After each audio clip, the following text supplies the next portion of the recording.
In this video, you'll be provided a demonstration on how to use the vector addition simulator. Where I'm located right now is our Schoology page. The first thing you'll find on this page are the Google Slides steps to follow. This will actually take you step by step on how to do how to use the vector addition simulator. On the same page is where I've provided that vector addition simulator. So let's look at the steps and we'll follow through them. The first step says to open the vector addition simulator. You actually do not have to open it. You can work with it straight from the Schoology webpage.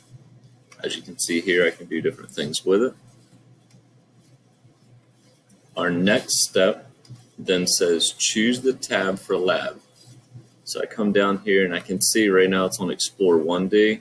I could explore 2D, or I can choose the tab for lab. That's the one I want, so I double click and it opens up our vector addition simulator. I come up here to the top. The next step says pick a starting location, draw the first vector in the indicated direction. I'm also going to suggest that you use blue for the given vectors, and then when you try to find the resultant, do that in orange. So if we go to the simulator, you'll see we have an option of a blue vector. I'm just going to pick a starting point. And then we also have the orange vector that we'll do later for the resultant.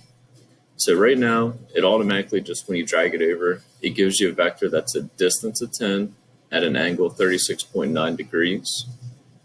What we want, though, will be to match up whatever givens I have for the worksheet for you. So let's do this first one. Let's do it at, say, a distance of 8 coming up at 90 degrees. Okay, so you'll see it's a distance of 8, 90 degrees. If I were to do another vector, all I do is I come over here and I click. Let's go back up here actually. So the next step then says, starting from where the head of the first vector ends, draw the second vector. So if we're doing the second vector, what we have to do is we drag that vector over, and then starting from the tip of the first one is where we put the tail of the second one. I'm then going to move this in the direction I want. So let's say I wanted to go back this way, distance of, we'll do 6. You'll notice now it has a direction, a distance 6, a direction of 180. This information, the distance and direction, will be given to you on your worksheet. You're just going to match that up. If these were the only two vectors I had to draw at this point, we're going to try to find the resultant. So then look at our steps here. It says repeat until all have been drawn. Then we're going to draw the resultant vector in orange from the tail of the first vector to the head of the last vector drawn. So for this then, I'm now going to bring my resultant vector over, and I'm going to start the tail of it at the tail of the first vector. So I put that on that point. I'm then going to drag the tip of it to the tip of the last vector that's drawn. So there's the tip of the last one. I put it on that point.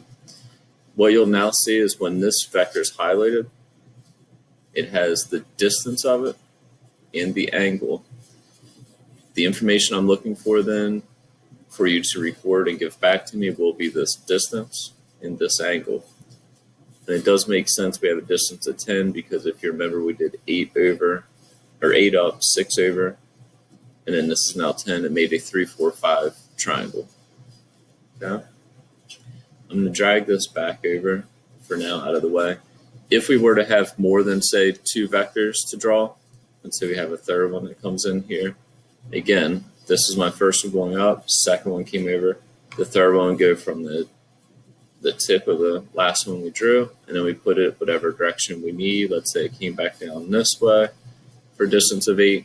At that point, we could then find the resultant by coming over here, putting the tail on the tail of the first one, and then we bring the tip around to the tip of the last one, and now we'd have a new measurement, 6 at 180. Okay, and that's what you would record for that one. Okay, I hope this helps on using the vector addition simulator, and good luck.